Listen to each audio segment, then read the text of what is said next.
Akkas. Adurrees gooftaa fudhachiisuu qaban isaan hantuutas. Yoo dubbiste malee maaltu deebise? Dubbisuuf dhuftee moo eenyu deebise yoo? Dubbisti yoo dubbise. Rakkoo qaba. Rakkoo qaba. Jechuun isa arguun feena ayyaantu. Ani barsiisaa miti. Nama fassare maafar. Dubbise yoo wangeela kan kee. Wangeela keetitti amantamoo quraanatti amantaati? Waa'ee wangeelaatiin miti barreeffata akka abbaa amantaa eegataatitti. Abbaa amantaati maan amantiin hordofa malee abbaa amantaati amantii ani hin finne. Abbaa amantaa jechuun kan waan san dhuunfate jechuudha. Abbaan qalama kanaa eenyu abbaan mucaa kanaa eenyu jechuun kan namni biraa itti qaama waan itti hin qabne jechuudha. Daa'imni yeroo baay'ee namni loluun hin ta'u. Okay, ayyee dubbisi. Taraa meeqaan dubbisin jedhu gaafii keetti dabarraa dubbisi. Rakkoo miti laali gaafiin ati gaafatti amma manni kan kee mata duree hin qabu mata duree kaayee. Mata duree hin qabu osoo na dhaggeeffatu. Afaan yookiin macaafa qulqulluu irraa. Namni afaan sii beektanii jirtanii jiran Ali ayyee afaan sii. Okay, ijoolleen xiyyaasee haasessitu. Ani gurgu. Jaldeessan lallabii sareen lallabii kan jedhu macaafa keessaa baasii na dubbisi. Okay, yeroo takka salaamu alaikum warahmatullahi wabarakatuh. Waan ustaaziin buusu ijoollee mudataraa jechuudha. Waan ustaaz Abumaas buuse ol hin deebisna adaraa keessan. Namoota akkas godhanii irraa fuudhe. Maaliif jennaan?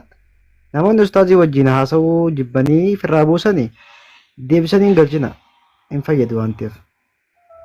Akkas inshaallah jechuu barbaadanii ustaaz haasawaa dubbadha. Dinne si bar. Karra jirurraa nu jijjiiruuf malee gaafii si yoo gaafiirra jiraanne sokkee boqonnuma takkisan dubbistee waan kana yoo fudhatte takkaan fudhadheette gara gaafii si waan feete Muhammad Islaama moo isiin Islaama moo nuti Islaama moo Islaamaan jedhamu wajjin haasawin. Wangeelli isaanii uumama hundatti lallabaa jedha deemaa dhaqa. Maanu qofatti dhufan. Gartee so uumama jechuun ilma namaa qofaa miti. Uumama jechuun hundi dhagaalleen uumama. Jaldeessi uumama, mukni uumama, bishaan uumama, waanuma hunda waan lafarra deemu. Manni isaan keessa jiran girgiddaan kunis, dhagaan kunis uumama waan tolfame. Kanaaf itti lallabuun dirqama ta'a. Ani gallee isaanii waanuma mee waa'uma Phaawulos kanaa'u takka. San qofa Phaawulos waan hundaa'u nyaadhaan hin jedhe ammas ofiifuu isaatiifuu. So hin nyaatanii waan hunda manni kun. Phaawulos qulqulluu jedhanii miti. Murtee waanuma waa hundaa gurguramu foon karkarroo foon saree foon namaatis magaaluma keessa waan gurguramu hunda nyaadhaa jedha Phaawulos. Waan lafarra jiru seera uumamaa keessattis waan hunda nyaadhaa jedha seerri uumamaatis nyaata isiniif ta'e waan uumamni hundinuu. Chaarjiraan itti suuqee waan chaarjiraatu du'aa jira. Chaarjarrii bakka itti suuqanii fi earfoon itti suuqan bakka takka kiyya sagaleen xiyyoo dhagahamuu batte. Eenyu mee ni jira eenyu Abdulakiim. Nagaama ustaz. Qorintoos keessa dheename Qorintoos isa duraa kudhan diidami shan banime Phaawulos bareedaa kana.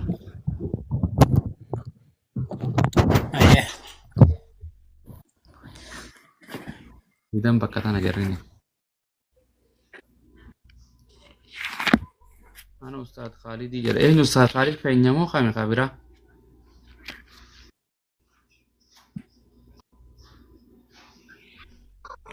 Lakkoofsa meeqa ustaz? Kudhan diidami shaniin se'a diidami shan. Ayya. Kuna. Okay.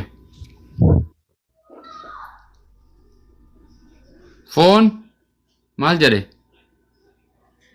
Namni lakkoofsi 25 foon dhaabii fooniitti gurguramus yaada garaa keessanii akka hin tuqneef waaqayyolii hin jijjiiran afaan ingiliffaarra kan hin qareekkan anything that was selling in the market gabayaa keessa gurguramu jedhe hundumaa ofii gurgura jedhama hin jijjiirte wanti. Yaa foon dhaabii fooniitti gurguramus jedha. Dhaabii fooniitti gurguramus. Maali dhaabbii foon gabayaa jechuudha dhaabbii foonii magaalumaa bara. Gabayaa bakkuma mana fooniiti. Okay ayyeeme maal godhaa jedhe. Foon dhaabii fooniitti gurguramus yaada garaa keessanii akka hin tuqneef waaqayyolii tolfamaniif alamuu isaa utuu hin gaafatin Eh, nyaachuu hin dandeessu jedha. Nyaachuu hin dandeessu. waanuma fe'e waanuma gabayaa foon magaalaa keessa gurguramu jechuudha. Waanuma qalame waanuma waaqayyooliif akkana jedha jee namticha kun ajee. So foon namaa taatus foon harree foon saree waanuma gurgura. Chaayinaa yoo dhaqan amma peente nama nyaatti jira. Akkas gaafachuun hin ta'u malee callisanii nyaachuu namaa rakkoo hin qabu. Chaayinaan peente hin jirtu. Waan chaayinaa keessa Hin jirti malee. hin jirti. Hin jirti akka biraatitti jirti. Kanaaf dhukkee irraa kaasuu qabdi kaa boofaa foon gabayaa keessa gurguramu hedduumi. Kan harree kan adurree kan hantuutaan gurgurama biyya chaayinaatti kiiloodhaan. Amen. Amen. Seera uumamaa 9:3 dhaqime.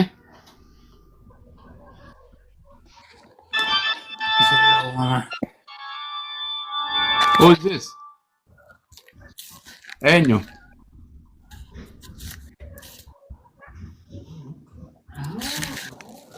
Maal godha namni kan maali? Okay, maal jedha? Kunoo Wanti jiraatee socho'u hundinuu socho'u hundinuu haa ta'u. Amen. Chaayinaa dhayine ammas. ammee. Itti fufame. Bofallee namallee moo? Waanuma socho'u waanuma lafarra deemu hunda waanuma lubbuu qaba jechuu bara. Salaamu alaikum. Endee. Abo? I'm talking to this guy. What's up? Welcome. MashaAllah. Miskiina wallahi. Nyaadhaa gaafa beenten. Jaldeessaas. Jaldeessoo. Titiisallee moo ustaaza titiisallee moo? Hundasi.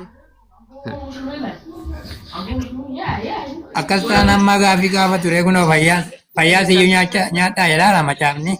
Ajajaa bara. Yaa. Hantuuta fidee So itti fufii dubbisnee? Eh? Itti fufii dubbisnee? Maal dubbisaa? Kunoo Deebisiif laatannu. kunoo dubbisi. Akka jedhu garuu foon lubbuun keessa jiru kana jechuunis dhiigni isaa utuu keessa jiru hin nyaatinaa jedha. Ka dhiigni keessa hin jirre nama nyaattaami? Ah, Ela Phaawulos maal jedha seete? Waan Phaawulos ni seera uumamaati kuni. Seera uumamaati yaa. Phaawulos irraa jalqabdee minti artillee. No, kanuma dura deebisi. Kanuma deebisitti deebina Phaawulos. Waan jedhu waan lafarra munyuuqaa hunda waan lafarra deemaa hunda foon gartee waaqayyo isin kannee jira nyaadhaa jedhe. Jaldeessaa fi hantuutaa fi sareen nyaatamu nyaattan. Nuti kana nyaachuu hin dandeenyu. Sababni isaas Wangeelli kan kee jedhamu hin jedhu. haa Wangeelli kan kee waan nyaadhaa. hundumaa isinii feeyyameera jedhee garuu gari jettee yoo sun hunda isaa dubbiste. Yeroo miti. Na dhagayi. Na dhagayi kaalaa. Adii kana siif beeka irraa fuudhi boqonnaa kana amansiisa. Ijoolleetii yaaduu Koota akkas goona. Guutummaa kana tiksii kana addumatti jalqabde kana guutummaa dubbisiisi deebisaa ofii isaatii siif deebisa. Itti fufee gadi yoo dubbistee barachuudha. Nyaatiin kan ofii isaatii jedhu nufa. Garuu kana jechuudha dhiiga kan keessa dura hunduu isaa nyaadha miti. Kan dhiigdi keessa hin jiru immoo nyaatina jechuudha dhiiga dheera miti. Hadiko. Hadiko. Ishi waan dhageenye jeetiin sagalee furdee si'amee dhiifama. Akkamatti jettame? Galata Rabbii. Baga jiraatte. Waan siin jedhu. Akka macaafa kutaa kanaatti wanni jiraatee soso'u jechuun hantuunni soso'amoo soso'u. Hantuunni soso'amoo soso'u. Ni socho'aa jechuudha. Hantuunni soso'u. Wanni jiraatee socho'u hunda ni nyaatamoo nyaatu akka kutaa kanaatti. Nyaata. Okay, macaafa keessatti bulti jechuudhaati. Ittaan budaan. Ergatti bulte waan jiraatee socho'u hunda nyaadhu jaa macaafni. Ifoo nyaatamoo nyaatu waan jira waan socho'u hunda. Ela wanta hundumaa nyaadhu jechuun bareechuudha. Wanta hundumaa nyaadhu jechuun wanta isa biraadhiisiiti. Waan jiraatee seeramuu keessa deemtee yoo ilaalte. Waan jiraatee socho'u hunda nyaadhu jaa. Walla geenyaati. Seera bahuu keessa immoo yoo deemtee dubbista jechuudha. Wantoota nyaachuu kun qabdu sirrii miti. miti. Namni sirrii faana miti. deemuu qabdu iyyuu tokko miti. Kun sirrii miti. Sirriidha. Macaafa hundumatti amantaa miteeti. Yaa Kanaafuu macaafni kee waan jiraate socho'u hunda nyaadhu jaa. Wanni jiraate socho'u ammoo ardii kanarra waa hedduu. Jawween ni sochooti, bofni ni socho'a, akkasuma hantuun ni socho'a, raachiin ni socho'a. Kana hunda nyaachuu qabda jechuudha akka kutaa kanatti. helaa nama beekamu kun maqaa hin dammaqsuudhaan Namni so nallee ni nyaatti jechuudha. Wallahi kallattiidhaan foon namaa nyaadhaa kajoo isinitti fida. Yesuus Kiristoos nama namni foon Yesuus Kiristoos hin nyaanne jireenya barabaraa hin qabu. Namni foon namaa nyaanne jireenya barabaraa hin qabu jaakutaa Yohaanis boqonnaa 50 Yohaanis boqonnaa 6 lakkoofsa 53 irratti meeqa isinii fida. namni foon namaa Yohaanis namni foon Yesuus foon namaa hin nyaanne jireenya barabaraa hin qabu jaa. 50 meeqa isa 53 irratti na fakkaata. Yaa Rabbi gaa. Kunoo namni foon namaa hin nyaanne jireenya barabaraa hin qabu jaa. Yohaanis boqonnaa 6 lakkoofsa 53 irratti maal jaa? Kallattumaan jaa ilmaa waan jiraate sochoosan qofa san taane maal jaa seete? Yesuus immoo jaa dhugumaan isiniin jedha isin foon ilmaan namaa yoo nyaachuu dhabaatan subhaanallah dhiiga isaas yoo dhuguu dhabaatan jireenya ofii keessanii hin qabdanii jaa. ilaa na dhageessa kana jechuun dhalataa mitiin kana tiikkatu. Foon namaa jechuun san jedhee fannifame san yaadannoo isaatiif irbaata qulqulluu nuti fudhannu. Yesuus tu jeeban dubbii kana ka dubbatu sanii. Kanaafuu Akka macaafaatti foon namaa nyaattamoo nyaattooti. Kokoy foon namaa nyaattamoo nyaattu. Yesuus Kiristoos.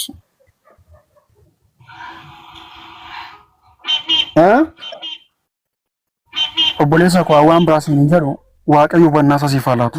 Macaafatti amantee ergate wallaahi wabillaahi watallaahi kunoo ammas si kakadhaan osoo quraanni kiyya foon ilma namaa nyaadhinaan jee wallaahi amman gabbee nyaadha amma sa'a ammaa kanatti maaliif jennaan waan quraanni kiyya itti na ajaju hunda godhuudhaaf dirqama amma gabbahii dhakaa nyaadhu quraanni kiyya dhakaa nyaadhu naan jee amma gabbeen dhakaa nyaadha wallaahi maaliif jennaan quraanni kiyya itti nama waan ta'eef. Kanaaf quraanni kiyya naan hin ta'uuf hin dhiisa malee silaa waan quraanni kiyya naan ta'uuf ati erga macaafa keessatti amantee macaafni kee foon ilma namaa yoo nyaachuu dhabaate jireenya barabaraa hin qabdu jaati foon ilma namaa nyaatamu nyaatu. Hunda isaan godha wallahi. Hunda isaanii goota. Hunda isaan godha habbaa takka irraa nabbisu habbaa takka natti agarsiisiiti akkaan amma osoon viidiyoo bee ifaa ibsee si godhee agarsiisa. Ani galata waaqaa quraana keessa harkaan hin qabanne waaqayyo harkaanis nan qabsiisini. Kanaafuu ati macaafa keessatti amantee ergateedha. Garuu immoo kan quraana keessaa bahee dhufe akka tokko hin qabaatu. Ati macaafa keessatti amantee ergate foon ilma namaa nyaatamu nyaattu. Foon namaa nyaadhu. Ishi macaafni kee foon ilma namaa yoo nyaanne Yesuus jireenya barabaraa hin qabdanii jaa. Foon namaa jechuun bar dhiiga foon isaan kana keessa kennu keessa jiru sana miti kan nyaannu. Unoo dhiiga yoo dhuguu dhabaattan foon namaa yoo nyaachuu dhabaattan jaabar iyyuu raawwa kana foon namaa yoo nyaachuu dhabaattan dhiiga yoo dhuguu dhabaattan isin jireenya hin qabdanii jaa. Kanaafuu ati akka macaafaatti foon namaa nyaattu immoo hin nyaattu sin jaa ati oromummaa keetii garraamummaa keetiif jecha yoo nama dhiifte malee akka macaafni keessi ajajutti Yesuus Kiristoos foon namaa yoo nyaachuu dhabaattan dhiiga namaatillee yoo dhuguu dhabaattan isin jireenya mataa keessanii hin qabdanii jaa. Ishi ati akka macaafaatti foon namaa nyaattamoo nyaattu. Foon namaa nyaadhu. Ishi macaafatti namantu? Nan amana. Duuba erga macaafatti amante akkamitti foon namaa nyaachuu dhabdaati? Foon namaa nyaadhaa hin jedhu kaa. Kunoo foon namaa nyaadhaa ishi foon namaa nyaadhaa hin jedhu dubbisi mee ofuma keetii dubbisan hin dubbisu. Foon namaa nyaadhaa hin jedhu foon isa kana mitiidha. Kanasitti maal? Dubbisii siin jechaa jira foon namaa nyaadhaa hin jedhu jettee miti dubbisii ishee ofuma keetii ayyee. Ani hin dubbisu iyyuu. Ila foon namaa yennaa jedhu bar foon isa kana miti bro. Dubbisi ol fudhadhu dubbisi foon namaa nyaadhaa hin nyaadhu jettee miti ati ofuma keetii dubbisa ani hin dubbisu.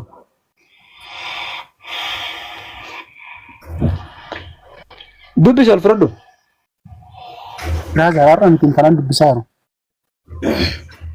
Yookaan yoo macaafa biraa qabde baasii yookaan yoo macaafa biraa qabde baasii yookaan ammoo ofuma keetii baafadhuuti dubbisi isin dubbisi mee ol fudhadhu saba 300 kana irratti.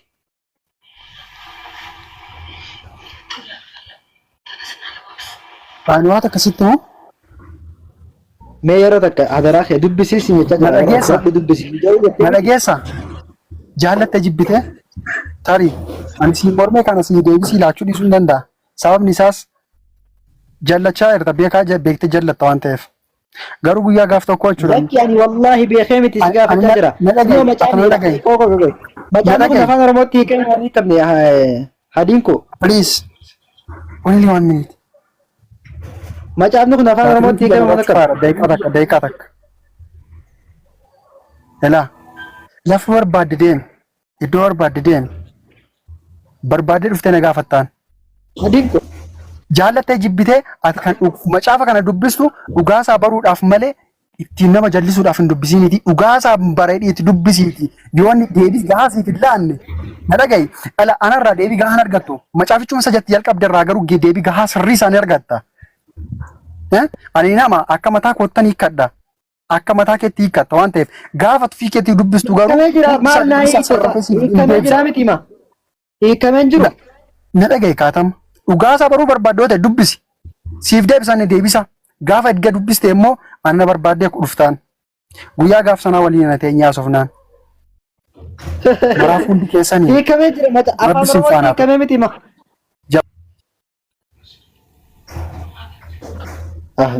Nama rare wallaahi mucaan. Nama rare.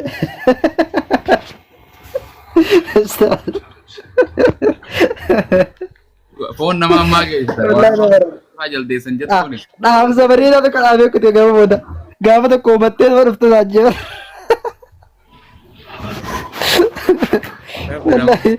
Gaafa tokko hubattee kana dhugaa haa nama dhufte jeer. Isa dhugaa isa faallaa. Dhagarrame wallaa. Ija imimmaaniitiin dhaammatee qotos ta'e. Miskiina. Na rakke wallaahi. Subhaanallah. Miyyi lafaa waan akkanaati wangeela ajaa'iba. Ijoolleen isaanii itti qofaltu kanatti. Ajaa'iba.